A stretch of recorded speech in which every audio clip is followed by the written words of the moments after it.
Howdy folks. Hope you're all doing well.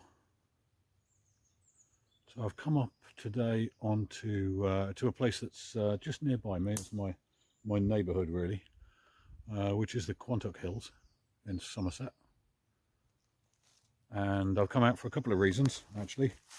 The first is to do an initial impression and tobacco review of something quite interesting to me personally, but I'll get to that in a minute. The other reason I'm out here is actually I'm looking for somewhere that I can get to if I fancy spending an overnighter, and I can take my big heavy outhouse swag and just drop it somewhere not too far from the car. But while I'm wandering around, actually, I'm coming across something interesting. I'll show you this right here. See this here?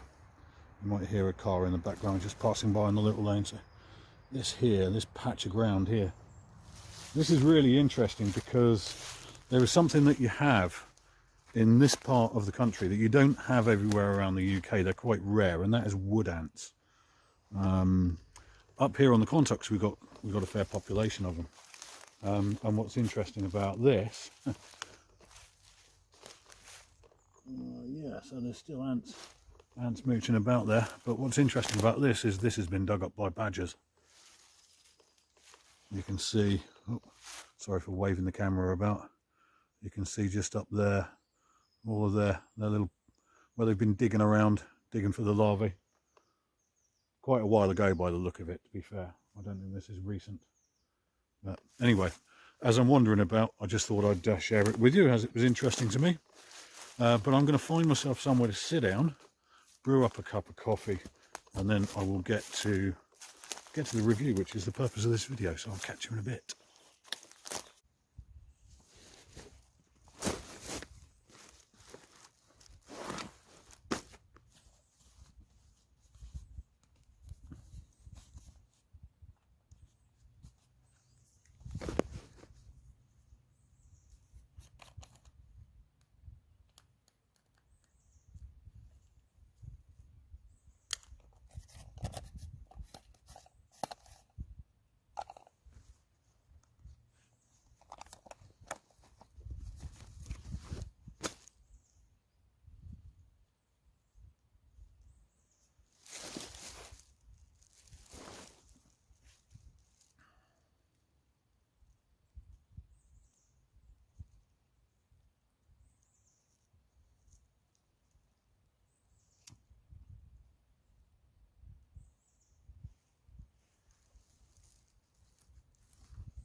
Alright guys and gals, while the coffee's brewing, first of all, apologies for the light. I'm sort of recording this on my phone, and evidently I'm pointing it the wrong way. The sun's actually, well, this is Britain, so there isn't any sun, especially not at this time of year. But the sun is over that way somewhere, and I'm kind of getting cast in the shade a little bit. So it's going to fluctuate in and out because it's a phone camera. But hey, we do what we can. I've come a little bit further down the road. Unfortunately, this being the country that it is, tiny, overcrowded, roads everywhere. It's pretty much impossible to get away from people. But I found a place a little bit further down the road, which is relatively flat. I was in quite a steep-sided valley earlier on, so I've come a little bit further down the road where it's a bit flatter, and I've been able to get the coffee on. But I'll get on to what I am doing this video about. So, back in the mid-1980s, it would have been about the mid-1980s, I probably would have been 11 years old, 10, 11 years old, something like that, 12 maybe. I was wandering down the street of where I used to live at the time, which was a town called Littlehampton on the south coast of England. And a guy smoking a pipe happened to walk past me. And this is where it all started for me. And I was just a kid, you know, and I got a smell of this guy's tobacco. I turned around, I did a 180, I went straight back after the guy, and, you know, tugging on his coat. "Excuse me, sir, what's that pipe tobacco you're smoking?" And he turned around and said, looked at me bizarre, you know, that this kid would come up and ask him a question like what tobacco he's smoking. But he looked at me and he said, "Player's whiskey." Well, to the best of my knowledge, that hasn't been produced for quite a long time now. But what we do have instead is this stuff here, Blender's Highland. Now, this is now made by Mac Baren. Whether or not it's like the original Player's whiskey, I have no idea. Some of you folks who perhaps a little bit more mature and smoked a pipe in the 1980s, smoked Player's whiskey, might be able to tell me whether or not it bears any resemblance. But bizarrely enough, although I have been smoking a pipe for in excess of 20 years anyway, I have never tried this stuff, and this was the stuff that started it all for me. I just remember that smell of, it was enchanting to me and captivating. The smell of alcohol and smoke. It's just great, you know, two things I've grown up to love. So yeah, we're getting there on the coffee. Hopefully I'll have a coffee in a moment. So yeah, in all my years of smoking a pipe, I have never ever tried the Player's whiskey, the one which started it all. So today on camera you get to see me not only try it for the first time, open the pack, give you my first impressions. But I'm going to wait to do that until the coffee's boiled. We're almost there. But yeah, as I say, it's now produced by Mac Baren. If I remember rightly from tobaccoreviews.com, it's a Virginia Burley. And in all fairness, I probably am not going to like it, because I don't particularly like very strongly aromatic blends, you know, with the exception of Lakelands, although, well, I'll probably do that on another video, but Lakelands to me are not aromatics, they're in a category of their own. Forgive the odd car that's going to go past. I am, you know, sort of maybe 50 meters from the road here, so.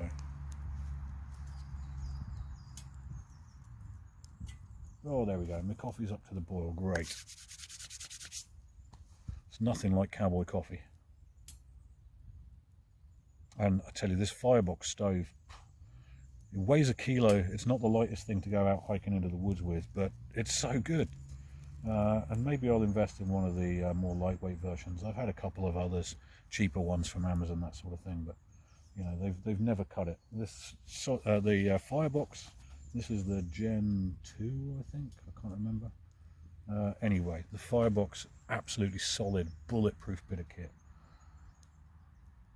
And if you're just going out, you know, you're not going for miles and miles or something like that, you're not too worried about weight. It's just brilliant, absolutely fantastic piece of kit. So highly recommended. So yeah, like I say, produced now by Mac Baren, Virginia Burley, from what I understand, and comes in a 40-gram pouch, not a 50-gram pouch. I'm not sure how popular this is as a tobacco. I had to get it from mysmokingshop.co.uk. That's it. Let's get the coffee off the boil. Got to let Cowboy Coffee get to a bit of a rolling boil for a couple of minutes before you take it off. So I got it from from mysmokingshop.co.uk, which is where I get pretty much all of my tobaccos that are not over-the-counter ones, which is all of my tobaccos. And it comes in this country at about £16, £17 for a 40-gram pack, something like that. All right, so I'll give you the pouch note impression first, because this is a new pouch unopened. All right.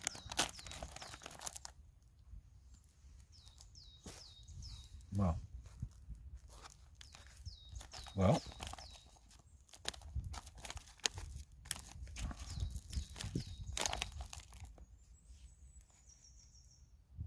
I have to say that is not at all what I expected.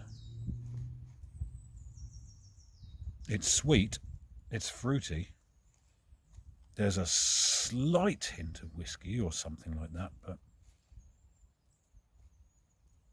but it really doesn't have a strong aroma at all. If anything, you know, it just, yeah, it's more fruity than alcohol. So yeah, you will probably already know that because of regulations, because of the tobacco bureaucrats, you can't call things like whiskey anymore. That's why the name changed to, what was it? Blender's Highland Mixture. Right, the tobacco itself is actually reminiscent of Mac Baren's Golden Blend. In actual fact, now I come to mention it, it really smells like Mac Baren's Golden Blend. Golden Mixture, sorry, I think it is. Golden Mixture. Yeah. I wonder if this is Mac Baren's Golden Mixture in a different pouch. Yep, I'm getting no alcohol from that at all. But, well, let's see how it smokes. So I'm loading it into an old Beaulieu. This is a Beaulieu Billiard I picked up on from eBay a year or two back.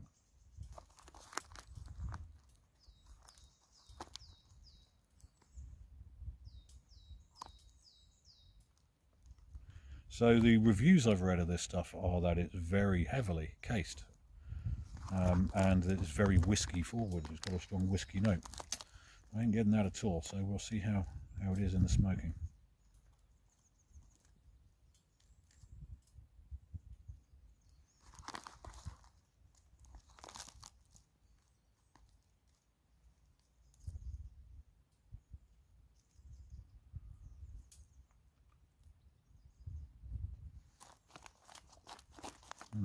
Wow.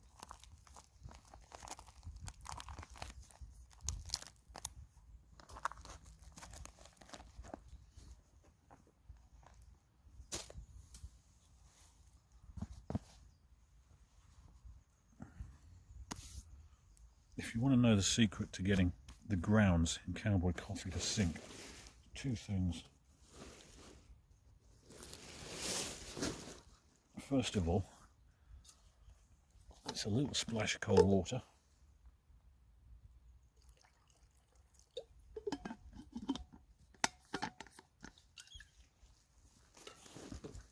And then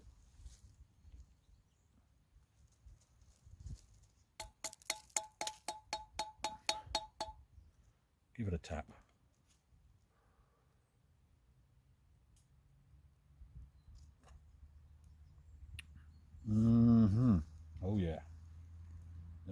talking about. Alright, let's give it a go. Otherwise, you're going to be here all day waiting for me to light my flipping pipe.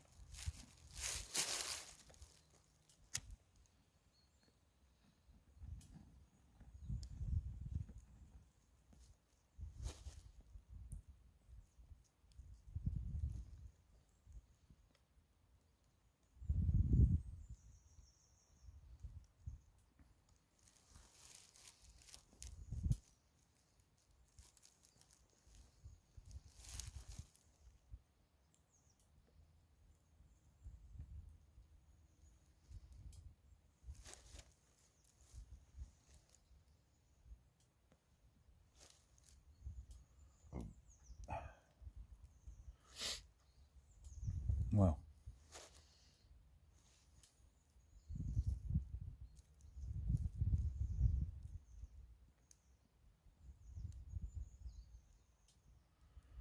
again, on immediate lighting, I'm getting more of the sort of fruitiness of the Virginias, of matured Virginias.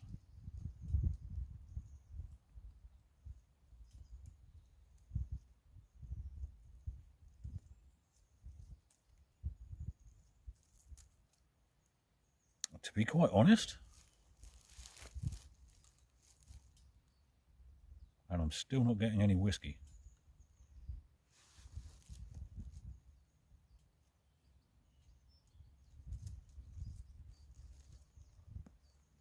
Now, my good friend Wolfgang, Bogey 73, gave me a 100-gram tin of Mac Baren gold mixture some years ago,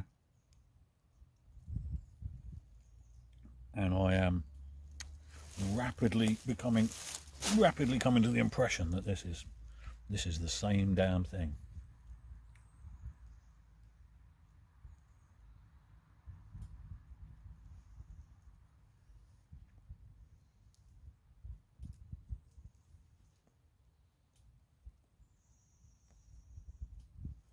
One thing I can tell you straight off the bat, if you smoke this too fast, it's going to bite the hell out of you.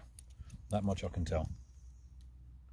But with all those Virginias, obviously it's got a high sugar content, that'll be why.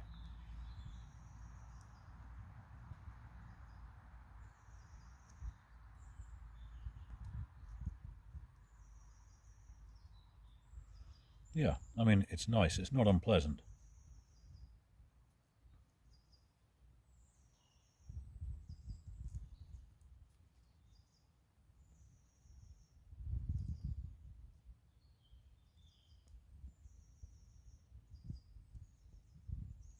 I suspect that it probably smells nice to somebody else, but obviously out here in the woods I can't tell. And plus I've got the wood, the firebox stove here right next to me.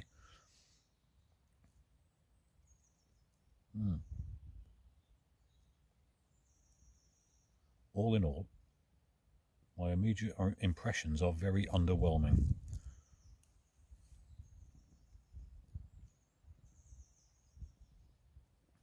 Which in fairness I'm not surprised by, because my taste in tobacco is more towards the dark, the fruity, rich dark flake as a favourite, as you know from some of my prior videos, things like Coniston Cut Plug,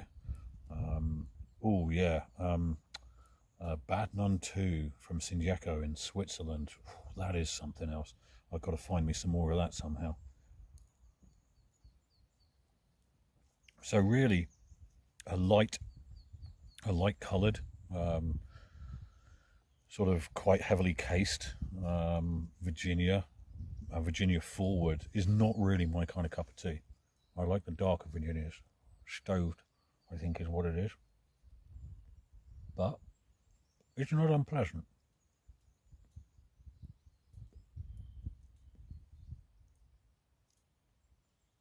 So, yeah. Whatever happened to the guy in the street I saw back in the 1980s, who I'm sure is long dead now?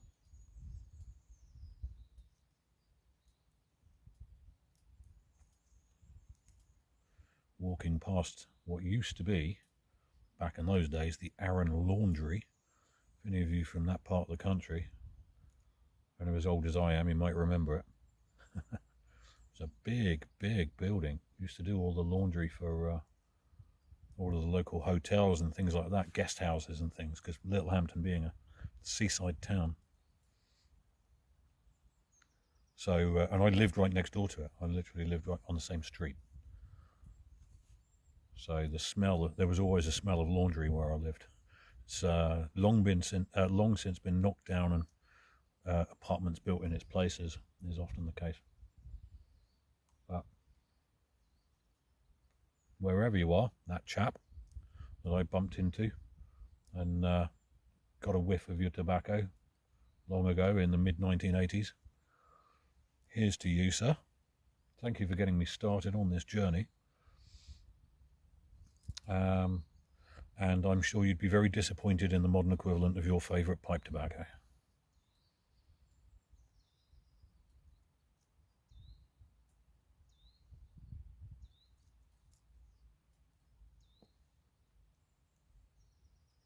Oof. Yeah, on the retrohale, there's a real spice in the nose, you know. There's a real. This is definitely going to bite if you're chonging it, definitely, without a doubt. But you know, well established in the bowl now. Not getting whiskey at all, not in the least.